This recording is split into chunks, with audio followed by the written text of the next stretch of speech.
What do people like Kendrick, Madara, and Jiren all have in common with each other? That's easy. When they pulled up, it was straight action. No gimmicks, no padding, just immediately getting to it. Their names ring bells in their respective battlefields, and all who claim to be in a similar lane acknowledge they're a force to be reckoned with. They are what I consider to be certified boogeymen in their corresponding genre. Certified Boogeyman, I'm the one that up the score with him. But that begs the question, what defines a certified boogeyman? Of course, in places like the UFC, you got John Jones and Islam Makhachev. In Jujutsu Kaisen, you had Gojo and Sukuna. In basketball, you got 2016 Cavaliers LeBron, Kobe, and Michael Jordan, so on and so forth. Basically, there are plenty of individuals who reign dominant in their particular landscape. For the rest of the duration of this video, I'll further explain what it means to reach boogeyman status, how Kendrick did it, as well as showcasing a few more examples of characters who I also believe fit this demographic. But before that, a word from my sponsors. Have you ever thought about using... No, I'm playing, I don't got no sponsors. I said I wanted to kick this off by further elaborating on the pulling up and getting straight to it. We've seen Kendrick do this exact thing in his recent spout with Drake. These string of tweets are simple but legendary.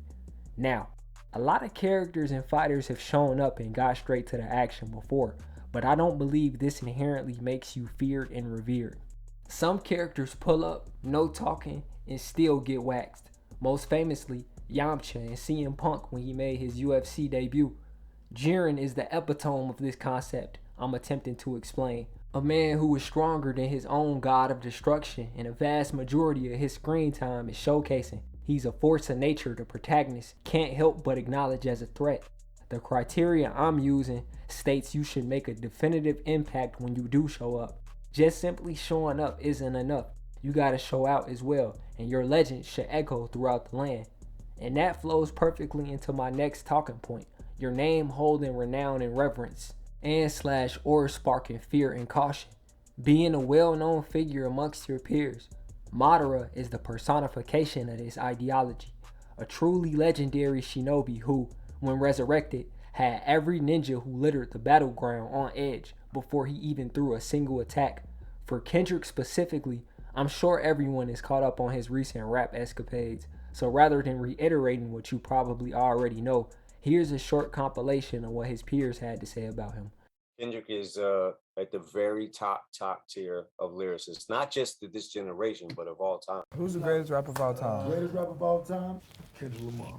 Or maybe it was you that was like, is Kendrick Lamar your biggest competition like in this generation or whatever? And I think that Kendrick has like the utmost potential, man. Like, you know, I see Kendrick tomorrow, I'm gonna dap him. I didn't feel the way about that verse. I get it. You know what I'm saying? I'm gonna give it to Kendrick, man. Yo, you gotta sign this kid from Compton, boom, boom, Kendrick, boom, boom. And then Manny was like, oh yeah, that's the kid I was telling you about, boom, boom, boom. So a lot of respect from, you know, the other two guys that I'm constantly, you know, up against, which is like Cole and Kendrick, because they also continue to, you know, stay true to what we started with, and finding new ways to do it. did you want to sign Kendrick?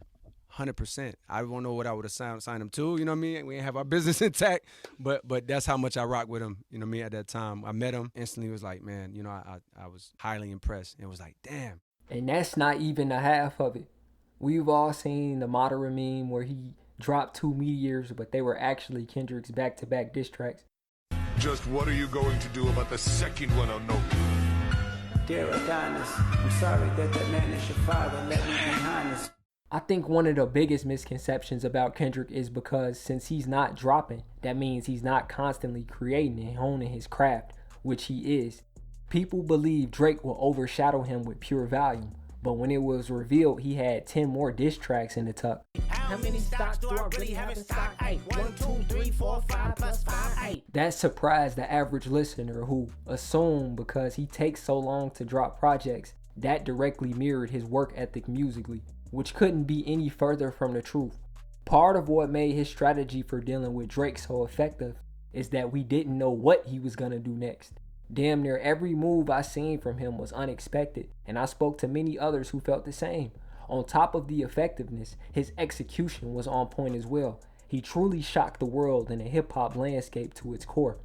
A big part of the shock value was definitely by and large due to who he targeted.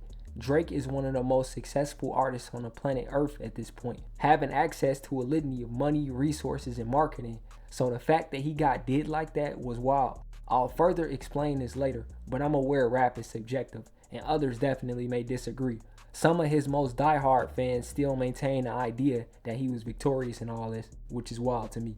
Now, we've all seen a good fight in either anime or combat sports. Something that's balanced, a back and forth where two fighters have the tools to take each other out. But both parties remain hesitant because one wrong move spells disaster. Certified Boogeyman completely shattered this notion, the power scaling being extremely lopsided in their favor. A notable event that displayed this is Goku versus the Ginyu Force. What do you say we get down to business?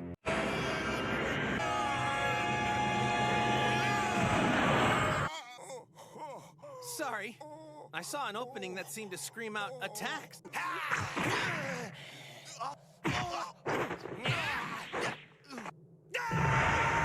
Or John Jones choking out Cyril Gane early in the first round in his heavyweight debut. I think Kendrick did have a close rival, someone who could match his rap ability in J. Cole. Now, I know what you're thinking. J. Cole is trash, why even mention him? But this is something Kendrick has even acknowledged himself, praising his skill and the friendship he has with him in multiple songs, despite the shots that were taken during the rap beef. With all this being said, a Boogeyman's power is unchecked, and without a powerhouse like Cole standing up to Kendrick lyrically, he was able to flourish without limits. And that brings up one of the biggest problems in media and combat sports. How do you even counteract someone who's that powerful? In Naruto, Kishimoto wrote himself into a corner with Madara, so he made Kaguya just simply pop up. In Dragon Ball Super, they literally had to jump Jiren and pray. In Seven Deadly Sins, Escanor's massive power is his downfall, and I'm sure y'all have many more examples. But that's merely anime, where the author can dictate the outcome no matter the odds.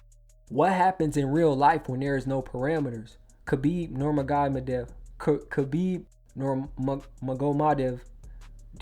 I said that wrong, was such an amazing grappler at a time in the UFC where people prioritize striking over everything else. He steamrolled damn near all of his competition, making the once great Conor McGregor look like a Girl Scout.